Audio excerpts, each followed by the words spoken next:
हर्ष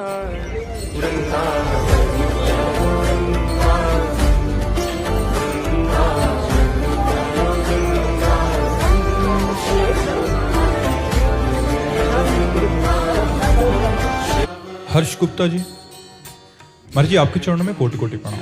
महाराज जी, भोरी सखी जी के द्वारा बोली गई ये पंक्ति, हूं तो नीच सबन नीचन में, अब तुम ही आन धरोरी, कब हूं तो श्री लाडली ऐसी कृपा करोरी। महाराज जी मुझे विचलित कर देते, क्योंकि इतने बड़े महान संत के इतने द्रवित भाव, महाराज जी हम जैसे नीच तो। देखो, जब भक्ति रंग लाती है और अहंकार नष्ट हो जाता है तो सब में महानता दिखाई देती है और अपने में नीचता दिखाई देती है।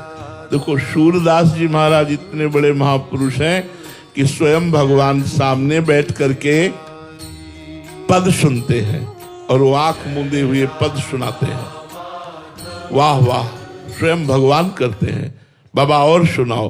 फिर उनकी लीला के रस भरे पद सुनाते हैं। वह सूरदास जी महाराज कह रहे, मौसम कौन कुटिल खल कामी, जिन मुख को तन दियो ताको न भजन कियो, ऐसो नमक हरामी। मौसम कौन कुटिल खल कामी। जो महापुरुष जन हैं उनमें ऐसी दैन्यता जागृत हो जाती है कि वो अपने को सबसे अधम नीच मानते हैं और सब में भगवान का स्वरूप मानते हैं। ये भक्ति का रंग है ही ऐसा। अगर अपने में गुण हो और दूसरे में दोष दर्शन तो वो संसारी पुरुष है, वो भक्त नहीं।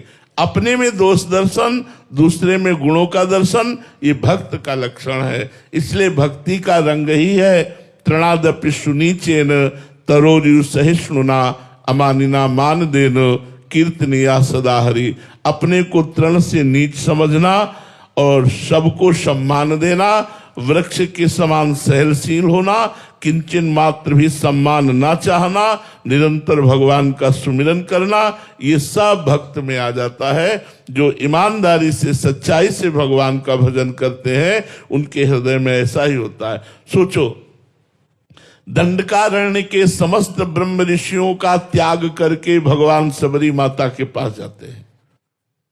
इतनी तो महान भाव वाली है।